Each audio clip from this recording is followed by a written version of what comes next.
Back to another edition of VCTV. I am your host, Kyle Ellicott, and we've got an impactful episode for you today. And I mean that in all sense, not just a fun pun, but I mean that because we have some of the best and the brightest, a fully packed show, a lot of great investors and experts from around the world to share with us what's happening around the world in impact investing, whether that be in specific industries or the broader topic in itself. We've got a lot to talk about. So today's intro is very, very short. Get ready for an exciting episode. With that being said, audience, thank you so much for tuning in. If you like what you hear today, click that subscribe button. And if you are an investor and you'd like to be on a show like our investors today, do reach out to the LATOKEN team and or myself, and we'll find the right opportunity for you to share your thoughts and insights around technologies, industries, and regions around the world.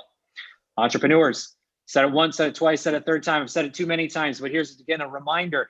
There is a virtual stage for you here on VCTV. It's not just for investors, for you to get up and pitch us who are interested and focused on your industry. Pitch us your company, pitch us your idea and or your service to get real-time feedback, begin building the relationship with us as investors, and get the exposure to our live audience. Do reach out to the team and or myself, and we'll find the right opportunity for you. Big thank you to you, LATOKEN, and to Emmanuel, who's listening in the background, for all of the help and all the effort to make VCTV possible every single day. With that, I'm your host. I did that faster than I ever have. Let's get started. We've got an impactful episode. With that, let's go ahead and get to introductions. Dion, you are first up. Quick introduction and background. Sure. Thanks, Kyle. So Dion DeLuve, based out of San Francisco. Our fund's Alpha Impact 8, as you can probably see behind me. And so we're essentially an early stage impact investor. We've invested in 10 different companies in the current portfolio, fairly fintech heavy, and a few companies that are in some other spaces. But looking forward to the chat today, Kyle. Absolutely, and welcome back. Excited to have you. Jason, to you, same thing. Intro and background for everybody, please. Yeah, great to be here. I'm a partner on EQX Fund, which is an early stage fund that's also a partner of the Boston Harbor Angels Group. And we are pretty split. We don't limit it to any industry, but our portfolio is pretty split between biotech and technology companies, with a few consumer products built in there as well. And I thought this was an interesting topic because, while we don't consider ourselves an impact fund, we still look at, the impact of all the healthcare innovations, all the, we have a company in the student debt space and other industries that we're trying to, help everyone out and create the bigger impact on the overall, everyone that our companies there. So excited to be here and join the chat. Awesome. And again, thank you for joining. I'm glad you found this topic interesting because it sounds like you guys do a lot of work in this industry, and excited to dive into that, especially around the financial inclusion aspect in healthcare that you touched on. Lucy R. We got two Lucys today, audience. Get ready. We're going to have some fun. Lucy R. Thanks, Kyle. Intro and background. Thanks, Kyle. So I'm an investor with ETF, which stands for the Environmental Technologies Fund. I'm not quite sure which side it pops up on your screen. I'm based in London, as is the firm, and we invest in sustainable tech companies across Europe at a sort of Series A onwards stage. Under the banner of sustainability, we talk about the smart industry, the smart city, and smart energy. And I think this is a very hot topic today, so I think it's a great time to be doing what we're doing and having discussions like this. So happy to be here. Absolutely, thank you, Matt. To you, welcome. Intro background. So I am co-managing partner of a fund called Rethink Education. We now have $265 million under management. We're part of a larger $1.5 billion impact investing platform. We're on our third fund. I'm a former college English professor, and I got to do this through a series of lucky accidents, one of which was that I accidentally co-founded a company focused on children with autism that was sold for $210 million. A lot of luck. Wow. What was the company? Can you talk about it? Yeah, it's called Rethink First. It used to be called Rethink Autism, but to reflect its broader special education mission, it's not called Rethink First. Not to be confused with my fund, Rethink Education. Very cool. Well, thank you very much, and welcome to the show. Excited to hear more about that as well. And Julio, to you. Thank you. Nice to see you, Kyle. Nice meeting everybody. We are in New York. Got two companies. We have New York Bay Capital. That's an advisory company that focuses mostly on Latin America, but we do cover the world. We basically do advising in an impact way, almost by default, because when you're dealing with clients all over Latin America, it's inevitable that there is always an impact aspect. But we do have a specific fund, which we've named NIBE Blue, which makes investments. So when when we meet companies that are small, that require capital, that would rather grow first and hire advisors later, instead of pitching them an advisory type of a role, like we do with our bigger clients, we simply invest in them. And so we have a nice portfolio of small companies, mostly in Latin America, and 2 or 3 of which I will talk about later on in this call. Definitely are in the impact in the impact sector, whether it's because we're helping indigenous communities or because we are involved with industries like housing and financial inclusion as well, like many of you are. So anyway, great to be here. Wonderful. Thank you so much, Julio. LATAM is going to be a big area of topic today because of some of the conversations you, Dion, and I have had, along with others, on the opportunities there and what's happening in terms of the on-the-ground climate. With that, Megan, to you, intro and background. Welcome back. Yeah, thanks for having me again, Kyle. Always great to be here. My name's Megan Crawford. I'm managing partner of Space Fund. We're a venture capital firm investing exclusively in the new space startup ecosystem. And I know that a lot of people look at space as more of a technology investment sector, but we really do look at it from the impact perspective, whether it's monitoring climate change from space, whether it's improving human health with the amazing pharmaceuticals and biologics that are being created right now on the space station, or eventually developing space resources so that we can stop mining on Earth and move mining and heavy industry off world to protect our Mother Earth.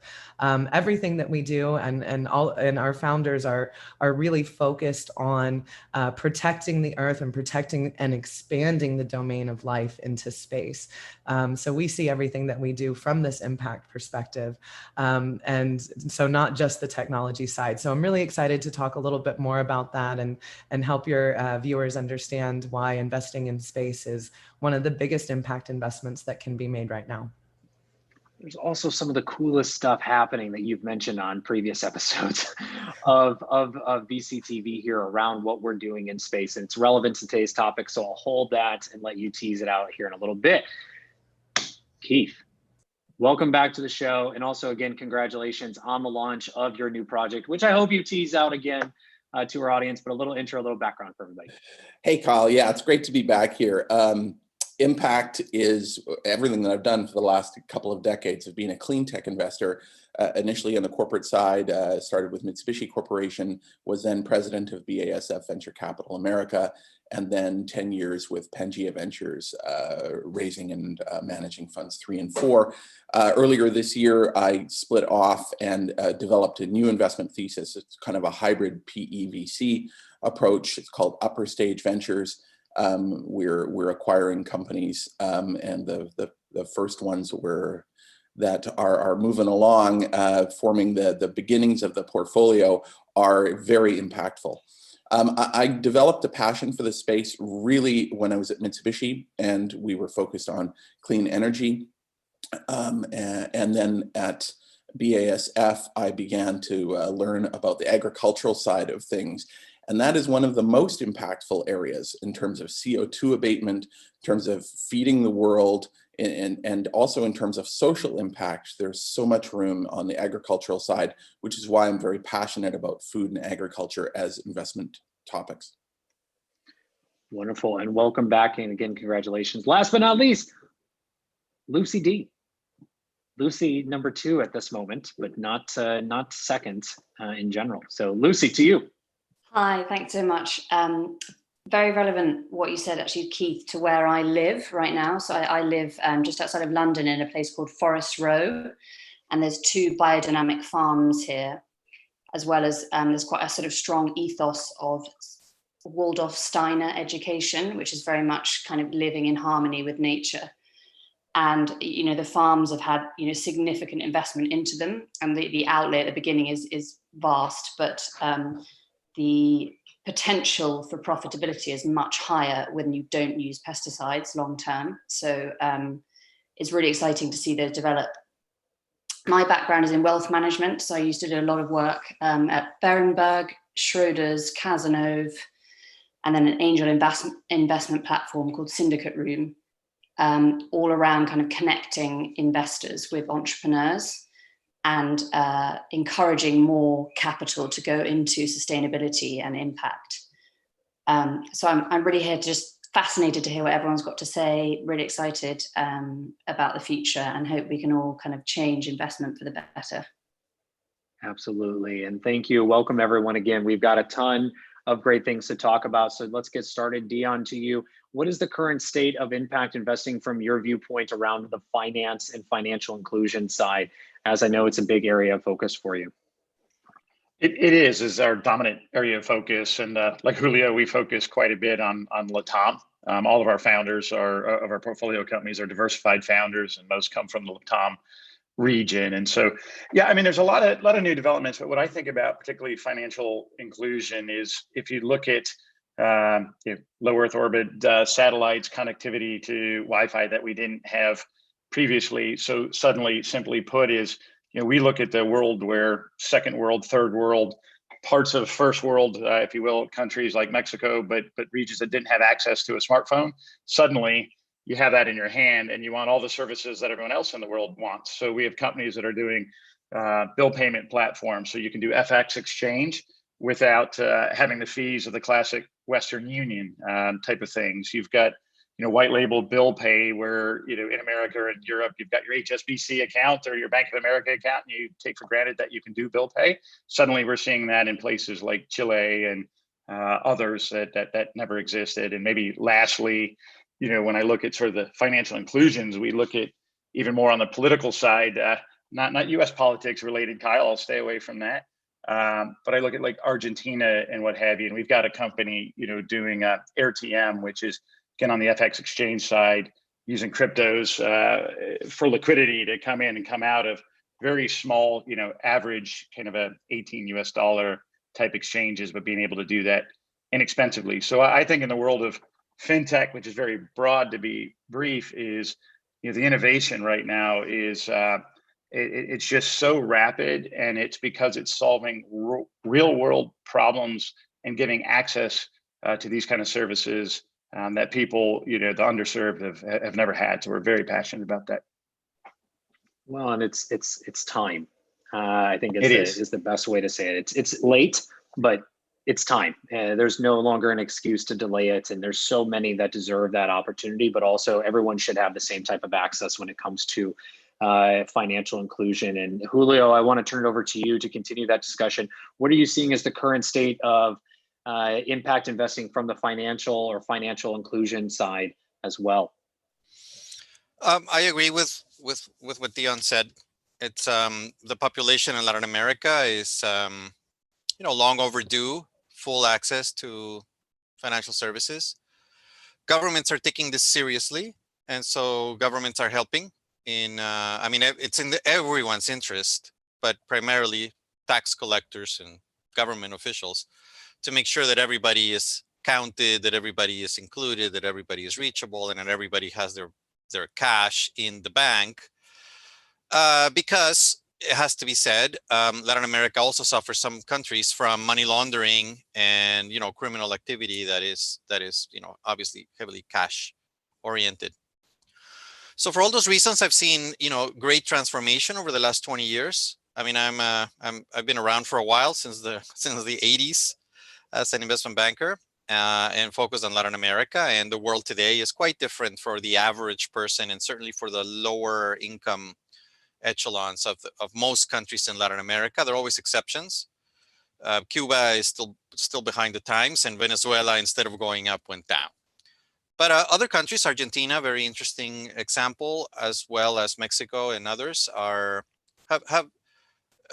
made tremendous progress on getting the population signed up into the modern economy, so to speak, thanks to cell phones, and just thanks to government programs and outreach. And also, it must be said also, thanks to investors in the other side of the world, whether north of Mexico or across the Atlantic in Europe, who have focused on investing, their euros, if not their dollars, in an impactful way.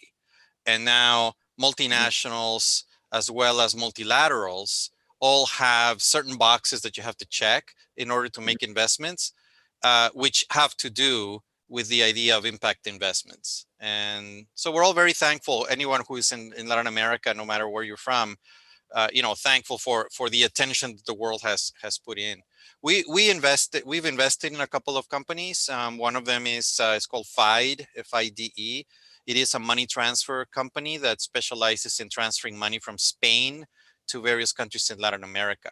There are many competitors in the US, and there are fewer competitors in Europe, but this one primarily targets Spain, where, because of the language, there's obviously a great commonality, and many people from Latin America are working in Spain and sending money back to their families from Spain. So we believe we've made that much more efficient now. People can just go to any grocery store or online and send money to their families without having to pay the fees that Western Union, that you referred to, Dion.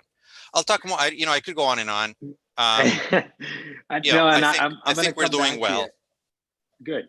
And I'm going to come back to you on that in just a moment, but I want to go, Matt, to you from an educational standpoint. I mean, you've played on all sides of this table and started what sounds like a very successful company. And again, congratulations to you on that success. But what are you seeing as the current state of impact when it comes to the future of education from your side? So there are a lot of education companies that have received a significant tailwind from the pandemic. And I see a lot of unseemly gloating from other specialists in the area. And we've certainly had some companies that have experienced rocket growth recently, including one, Julio, based in Peru, that had 2.6 million in revenue last year and is now doing $1 million a month, partially thanks to the pandemic. But if you're concerned about inequality is obviously widening. And so a lot of ed tech tools simply don't work at all. And some of them work, but deliver more benefit to the privileged than to the vulnerable. And so trying to find the ones that really deliver a benefit to a group that is vulnerable in some way, that needs our help, and that doesn't widen inequality is a little bit more challenging. And I think we may define our mission a little bit more stringently in that respect. And that means companies that do things like address the needs of people in prison or jail in the United States, where we have 1/4 of the world's prisoners. Companies that focus on children with special needs like autism, companies that focus on the needs of English language learners or of adults without a post-secondary degree. And there is an explosion of creative solutions to all of those problems. So it is a golden time for investing in this space. Absolutely. And sorry, go ahead. I was going to say, we've had a number of substantial exits, including 2 IPOs and private exits as big as $750 million. But what I think is in some ways the most indicative of the power of impact investing as a strategy is our loss ratio. So our first fund made 20 investments. There have been a number of excellent exits out of it. Some smaller exits, there's one case where we made 1.1 times our money, which is better than 0. But there's only been 1 write-off, 1 dead company out of 20. And I think that's because we are impact investors, because we have empathy for the users, because we don't invest in companies that aren't trying to solve a real problem. It's a very interesting point. I actually see a lot of head shaking. So I'm curious as we get through this question, what everyone else feels on that same point. So thank you, Matt. That's congratulations to you on that as well. And Jason, I want to come to you around health and bio. I know you are very stage agnostic, so feel free to chime in on the previous topics of finance and education, but health and bio, what are you seeing as the current state from an impact side of things? Yeah, definitely. So, I've seen basically a lot of investments, especially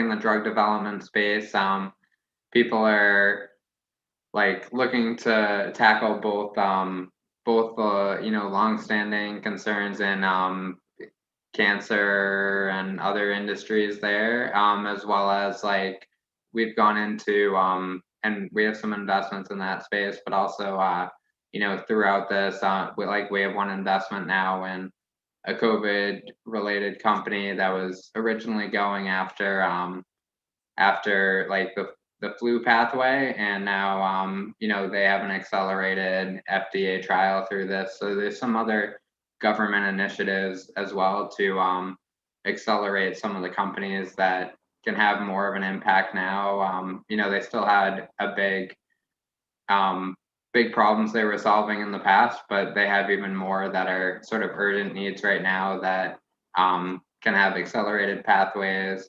And then, on some of the other industries too, like we have, we have a company that's doing basically student debt repayment as a benefit or an employee benefit, and they're getting a lot of new customers and clients now that that's sort of top of mind for everyone, like coming back.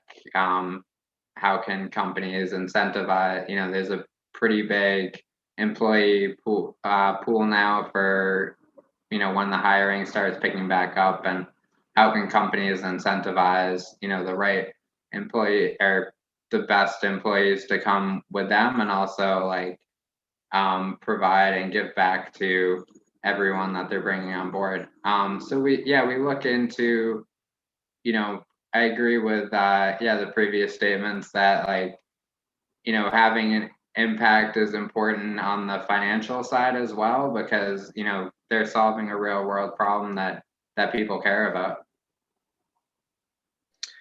Absolutely. And Megan, I want to thank you, Jason. Megan, I want to bring that down to you. I mean, health and bio, before we get into space, because I know where you're going to take it. So health and bio, what are you currently seeing in terms of that area? But then take us to the stars and what you're seeing on the broader picture of what's happening in your world of space and the impact that you're investing in.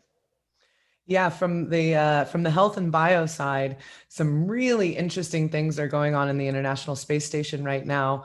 Lots of different experiments. One of the things I'm most excited about, where I think I see the biggest promise for the unique environment of microgravity to help human health and longevity, is the idea of 3D printing human organs in space. 3D printing of organs is a thing that's long been promised, but has yet to be delivered. And a lot of the problem is having to use some sort of scaffolding in order to create these 3D printed organs. Well, in space, when you put a cell somewhere, it stays there. Right? There's no gravity to interfere with that. And so that really changes the paradigm of 3D printing of human organs. So I think that that's one example of ways that space can really help human health and longevity. And, creating of pharmaceuticals, proteins grow differently in space than they do on Earth. And so there's a lot of promise there for helping humanity from the health perspective, using that unique environment of space. And I'd like to talk just really briefly about one of our portfolio companies, a company called Eden Grow Systems. This company was created by an aerospace engineer who was trying to solve the problem of feeding people on Mars. And when you're thinking about feeding people on Mars, right, you don't have a supply chain. You can't be resupplied. You have to have a self-sustaining ecosystem that can grow food indefinitely for people. So he solved a lot of problems that people here on Earth weren't thinking about when they were developing these kind of farm in a box solutions, right? And so the system he's created is completely self-sufficient and can support a family of 4 indefinitely with no resupply. And so we see these, solutions made for space that are now able to have these huge impacts here on Earth, especially in kind of a post-COVID world where you're concerned about supply chains. Having that ability to feed your family indefinitely with a portable farm in a box that was created for Mars really solves a lot of problems here on Earth. And so this idea of reduce, reuse, recycle, that's so important to survival on the frontier, is having this now major impact back here on Earth as well. Wow, it's incredible. I mean, it's something that developed, like you said, in space for something completely else being now brought back down to here. And we've talked about that supply chain of how to look at things in space that can be developed for that, but then brought back as well. I mean, the example you and Arena, another speaker of ours here on VCTV, have talked about with gas caps and gas stations and the optimization of those types of things as well in space. It's incredible the work that's being done. And we'll come back on that in just a moment. But as you mentioned, portable farms, Keith, and supply chains. I'll give you that too. I'll tee you up double time here, Keith. So what are you seeing in terms of impact on 2 fronts? Food second, but first, supply chains. Looking at this trend of green or climate first supply chains that we're building towards here in the coming years. What are you seeing in terms of the current state and impact investing that, and then food second? Well, absolutely. Let me very quickly speak to Megan's thing. I've already sent her a private message and said, can I get contentious? And she said, yeah, go for it. So I have invested into zero G or micro G manufacturing, and I have invested into 3D printing of human organs. The challenge we found around the microgravity manufacturing was, it worked. It worked beautifully, and the results were incredible, like nothing you could make terrestrially at all. And yet nobody cared.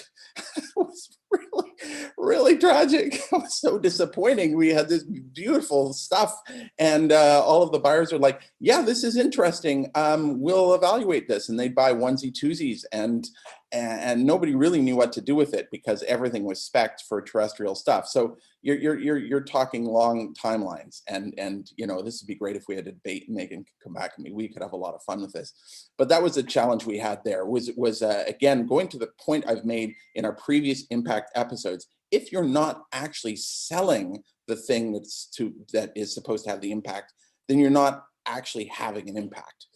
Impact has to be tied to commercial success. Otherwise, there's nothing happening in the real world.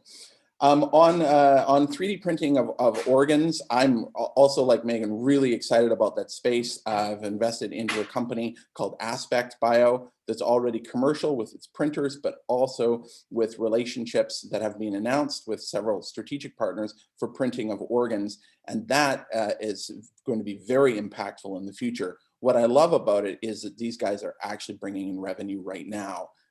That's really exciting. It makes them very attractive as an investment candidate, which drives attention to what they're doing and makes it easier and easier to bring in the capital.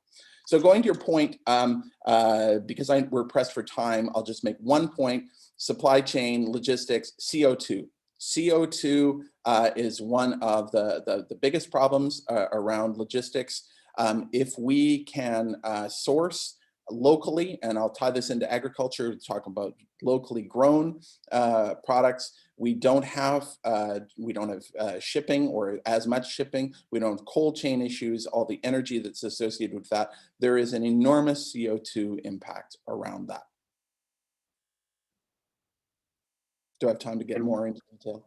I gave you a small pause to see if you were going to, and you took the bait, but I'll give you one more minute if you want to go one level deeper, and then I'm going to take that zero emissions and climate towards Lucy and Lucy. Okay, so I'll talk about a specific deal. Hazel Technologies out of Chicago. These guys have it's actually a platform of technology that can prevent or greatly prolong the decay of produce, but also things like meat and a wide variety of things. And they do this with this slow release chemistry that allows for safe but volatile gases to be very slowly and controllably released into something while it's in transit, while it's in a warehouse. What I love about their first products is, and this is really impactful here, is that a grower, any grower, does not need to put in a $250,000, $500,000 coating facility in order to protect their produce. All they do is they take a little sachet, like a silica gel pack or a packet of sugar, and they drop one into each box, exactly the same box they always use, no changes. All they have to do is train their people for 10 minutes, drop one of these into each box as you pack it full of avocados or mangoes or whatever it is that you're packing. And now the product is going to stay fresh for 4 times longer. This gives the grower also more time to sell their products before it's going to decay. If they don't sell the product before it's decay, they lose everything. And the retailers can just send it all back. All of the risk is on the growers and the packers. This really shifts that. Very, very impactful. I'm extremely excited about this investment. Hazel Technologies. Thank you, Keith. Lucy R., to you on the environment and what you look at from a sustainability side in general. What are you seeing as the current state? How are things looking on your side? Well, I'll start by saying it's a very hot topic today. Everyone wants to talk about sustainability. Everyone wants to invest in sustainability. First off, your puns are as good as mine. I have to give you that. We're on point. But go ahead. Sorry. I always say as well, we were doing this before it was cool. So our firm has been the Environmental Technologies Fund since 2006, which kind of puts us in a great position to make the most of the hype today and to work with the new people instead of against them. And we're seeing lots of entrepreneurs, lots of great entrepreneurs tackling the problems in this space. So lots of exciting deals. I'll actually touch on something you said to Keith, Kyle, about the supply chain, which supply chain and logistics is a big area that we look in as environmental investors, and we see a big opportunity in. Because I think firstly, as consumers, we're so used to knowing exactly what is going on with our shipments, for example. So if I order something from Amazon, I get a notification about every single stage. You know, it's left the depot, it's in the van, it's 3 stops away. I can even sort of track it to my door. And actually on a commercial scale, that level of visibility and traceability doesn't really exist. It's amazing when I looked into this space, I was completely shocked by it. Like most people don't really know most businesses don't really know what's going on in their supply chains. And to improve them and to reduce your emissions, you actually have to know what is going on as a starting point. And that's something we're invested heavily in. So we backed a French company called Shipio, who aggregate road transit data and apply a layer of analytics on top of that and provide that information to people who are shipping stuff. We've gone into maritime with a company called Deep Sea that tracks vessels across the oceans and allows you to reduce your fuel consumption and therefore your emissions by making smart decisions for the ship. So that's predictive maintenance. It's also routing. You can make smart decisions of where to take the ship based on the weather and the specific vessel, for example. So I think that we see that as a huge area for investment, both from impact and environmental perspective, but also for returns. And Lucy, thank you, Lucy. Lucy D, to you on environment, on food and agriculture. What are you seeing from your side of impact as well? Yeah, so I think actually I'm not going to talk too much about the deals that I've invested in because I think they're a bit off the wall in comparison to some of the stuff that you guys are talking about. Like, I don't know, I'm not really a profit-making investor. Like, I'm much more interested in the impact rather than the profit, if you know what I mean. So for example, I've invested quite a lot of time and energy and money into a concept called Earth, which is basically, it's actually almost impossible to explain it quickly, but it's sort of like a social network that replaces something like Facebook. And instead of likes, you give acorns to charities. So, and the acorns are all run on blockchain, and they are effectively tokenized money that was originally given from corporates as a CSR thing. And the corporates can track all of their, the users' use of those acorns. So they can basically track their customers' interests by where they put their tokenized acorns online. So it's a really good way of getting to know your customers. It's a really good way of giving, and obviously the brand of the corporate gets spread around as the acorns get spread around. So it's basically turning a social network into a giving network, and the concept is that it just becomes totally regenerative and self-sustaining, so that constantly people are giving, and there's just no end in sight to the amount of giving that can be within that network. Mm-hmm. And obviously, all the issues that Facebook have been dealt with, and wouldn't happen in a network like that, because they're not interested in making any profit. Mm-hmm.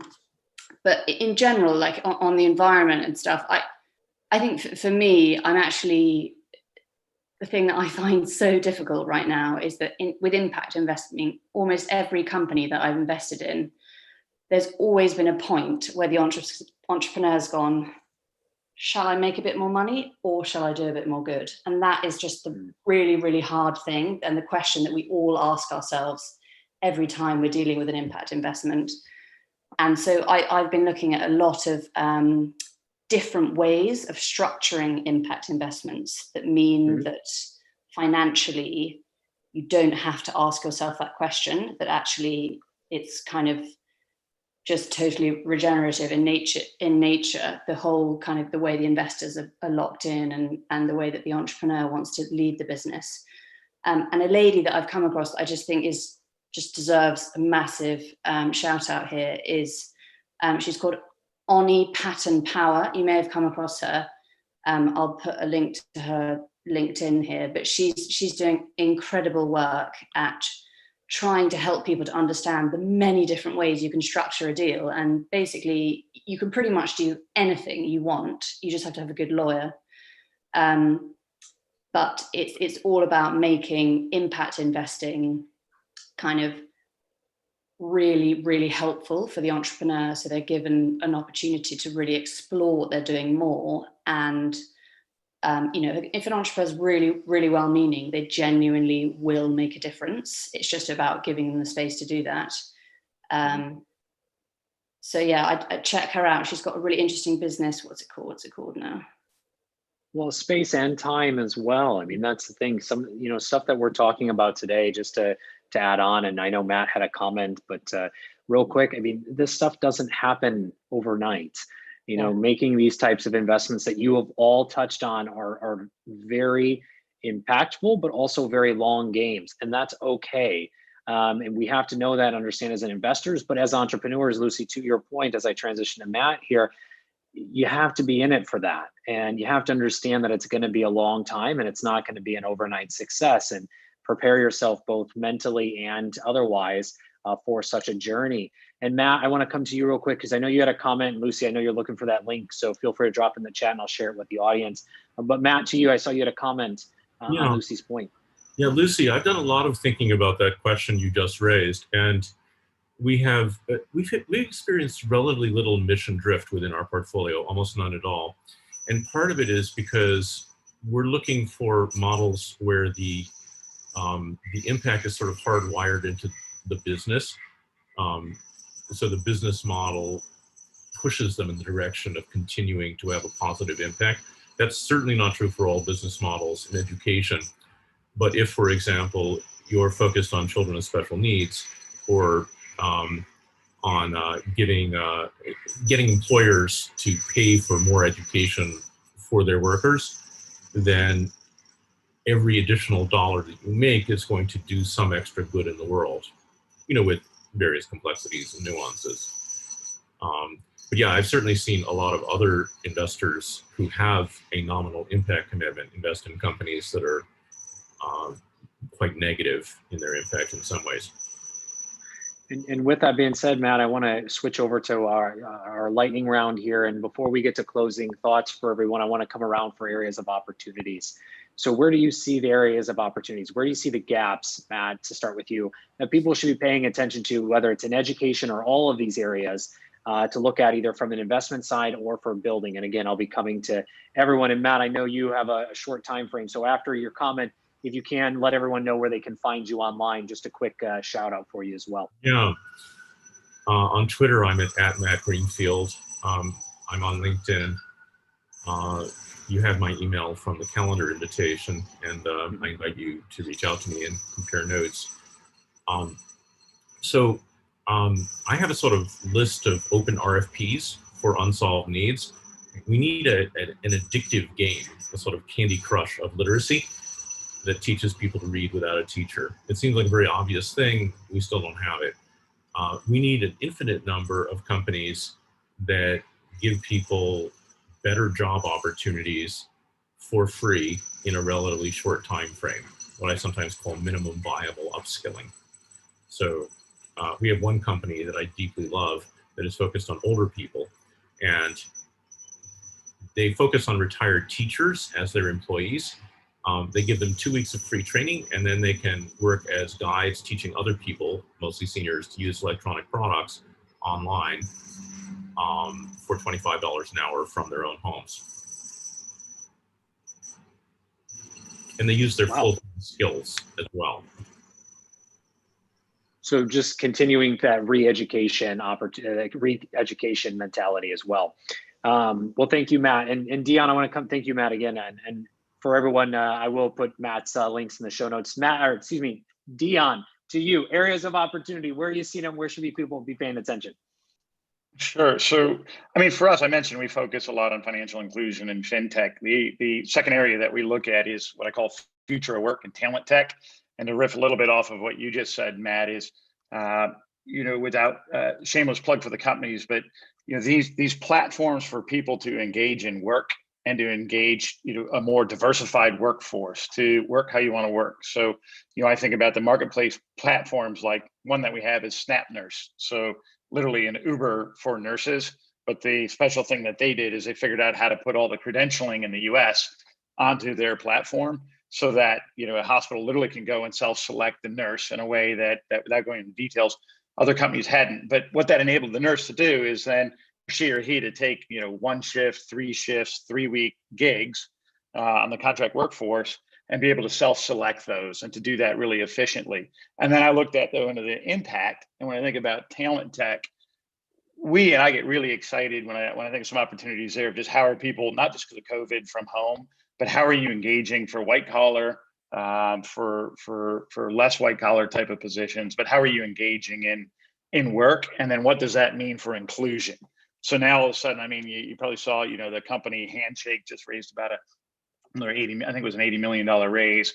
And, their ballywick is literally, okay, we're helping new grads and younger people get introduced, but having a really inclusive workforce. So it's not just the good old boy network. So I think there's a huge in talent tech, short answer, future of work and talent tech, huge opportunities there. And the other thing, Kyle, I'll get ahead maybe on the lightning round, but I do believe, if you're an entrepreneur and you're trying to be an impact, we often say, if you're not generating alpha, if you're not generating a return, unless you're a complete nonprofit, you're not generating alpha. I think Keith, alluded to that as well, is you need to be selling things, you need to be driving a return, and that has to, by its very nature, hopefully focus of your business, have impact. And second to that, lastly, I'll share is measurability. I think, you now, I mean, we talk about the UN Sustainable Development Goals and things we all know about, but for your business, as an entrepreneur, and if you're out raising, you need to be able to communicate and capture in what I'll call a credible way the impact that you're having. And I think because impact is hot, we see plenty of businesses saying, hey, I'm an impact company. And I'm like, you're really not. I mean, you have some impact, but that's not your DNA. That's not what's driving you. And if it is, make sure you're communicating that in a quantifiable and credible way, and it'll help you raise and attract new investors, I believe. Absolutely. And with that, since you were reading my mind, where can everyone find you online? We're going to come around to everybody on this. So where can everyone find you online? Sure. Online. So our website has some contact details, AI8ventures.com. Same as Matt, I'm on LinkedIn at Dion DeLoof, and be happy to chat with anyone. Absolutely. Thank you. Julio, to you. Quick closing thoughts, in terms of areas of opportunity, and then where can everyone find you online? Well, my favorite company right now, and in terms of areas of opportunity, is Collectiva. I don't know if you could see that, but this is a fashion company,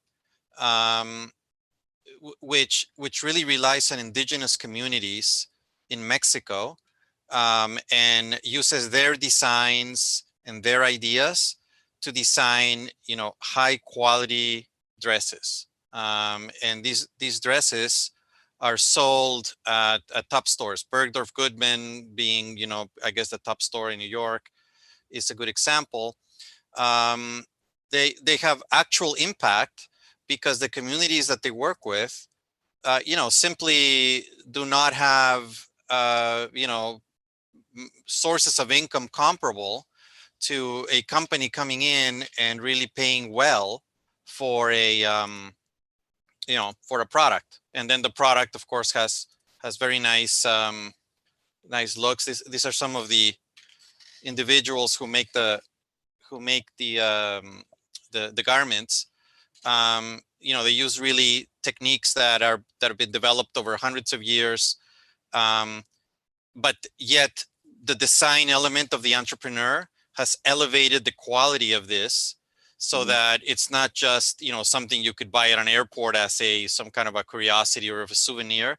This is really now reaching the higher echelons of fashion, and so it's I think very, very impactful. In terms of where you can find me, and by the way, medicine. Medicine is a very great area right now.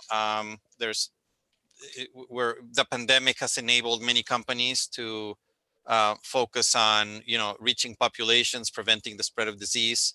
I think that's a great area going into the future. Where to reach me? Nybe Capital. We have a website, and just like it's written up there, nybaycapital.com. It's easy to find us through that website. Of course, I'm on LinkedIn as well. Just put in Julio A. Marquez, because there are a few other Julio Marquezes out there. That there are, but there's only one original, and that's you. And I want to come to you next, Jason. Quick closing thoughts, as we are coming close to the top of the hour, so I want to make sure everyone gets it in. So quick closing thoughts as opportunities, and where can everyone find you online to continue the conversation? Yeah, absolutely.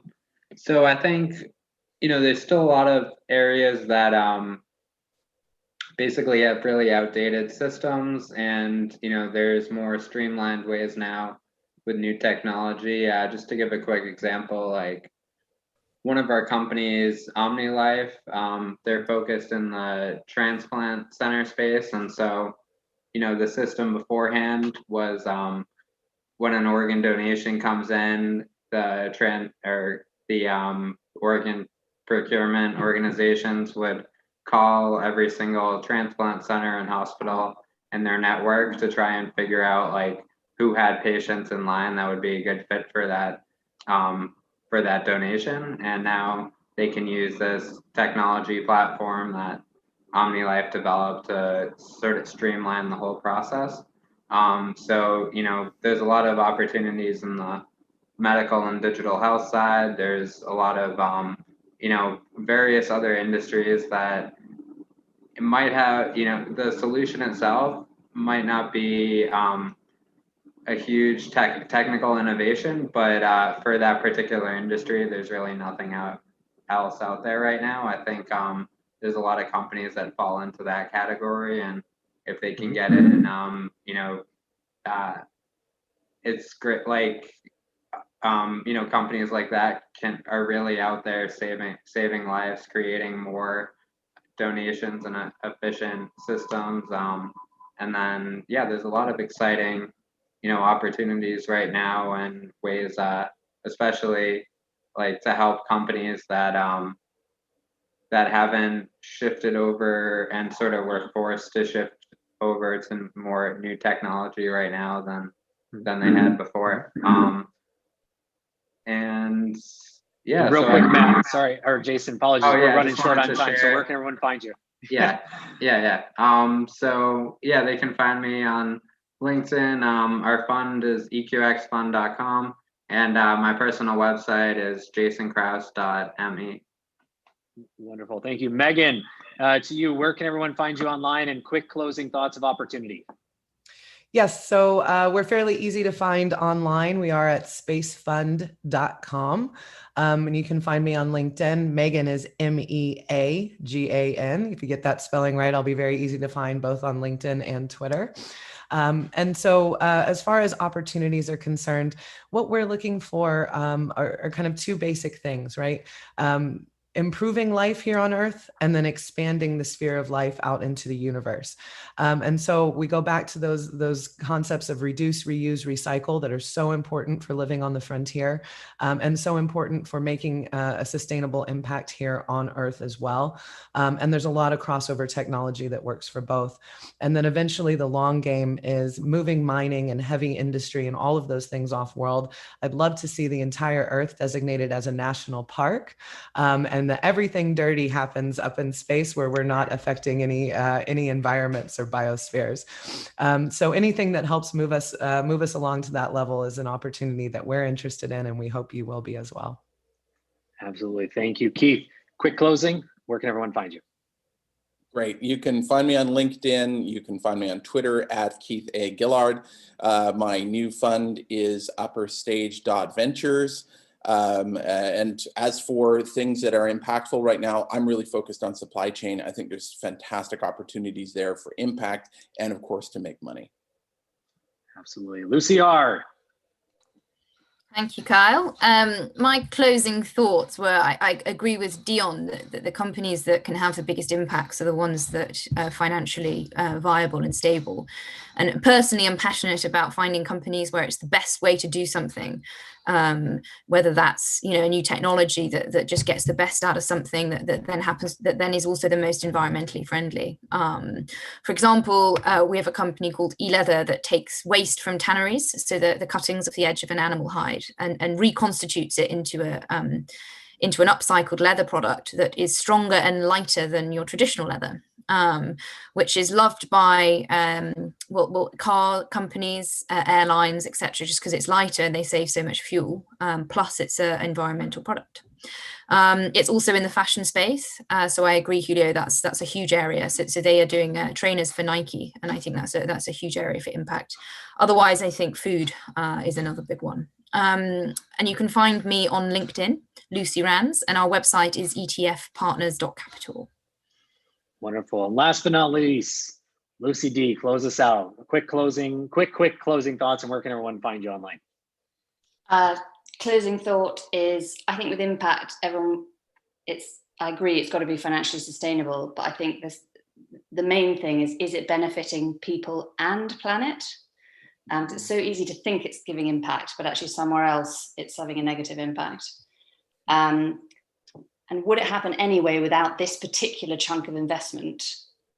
I.e., could the investment go ahead elsewhere if I wasn't giving this money? I think that's a really important part of impact that people always forget. And obviously, can it sustain itself long term? It might need a lot of money at the beginning, but then eventually it becomes regenerative. So yeah, for me, those are the most important things. And I really love circular economy type stuff. So yeah, the tannery stuff sounds really interesting, Lucy. But I've invested in Good Club, which is a sort of way to get your food in tins, return the tins, get more food. You never have any plastic or any waste. And recycling is quite interesting. There's a lot of stuff in the recycling world where you think your recycling is being recycled, but it's actually not. So there's a lot more work to do. And final thing, just for everyone, I would love it if you could all watch the film The Biggest Little Farm, because that's a really interesting example of an investment where money was put into basically a desert, and it turned into an amazing kind of permaculture farm, which is incredibly profitable and great long-term investment. So yeah, things don't necessarily from the outside look like they're dead. They might look like they're dead, but they're not. So you can find me on LinkedIn. I'm Lucy Dunnett, and I'm kind of like a private investor, sustainability consultant. So I don't have a company allocated to me, but good luck, everyone. There you go. Thank you all so very much. I know we had a ton to cover and all of you did a great job. And thank you so much for sharing your thoughts and insights around these key areas that are contributing to impact and impact investing. And to your audience, thank you so much for tuning in. If you like what you heard, click subscribe, give us a thumbs up. Do reach out to us if you'd like to be an investor. Thank you, Keith, on a show like today here on VCTV. Thank you, Dion. And if you're an investor that would like a chance to pitch a set of investors that are focused on your areas of expertise. You guys are killing me today. Jason, Lucy, Megan, thank you. We'd love to have you here on the virtual stage at VCTV to get up and pitch us as investors focused on your area and our live audience as well. So do reach out to the team and or myself. We'll find the right set for you. Thank you, Julio. With that being said, a big thank you to Emmanuel and to the LATOKEN team for making VCTV possible every single day. Make sure you do reach out to each and every one of our investors today, as they have so much more to share and so much more to do, and would be happy to continue the conversation, including myself, with you 24/7, 365 online. You can find me at Kyle Ellicott on all social media, and we'll be back here in a little bit with more on VCTV. Thank you, everybody.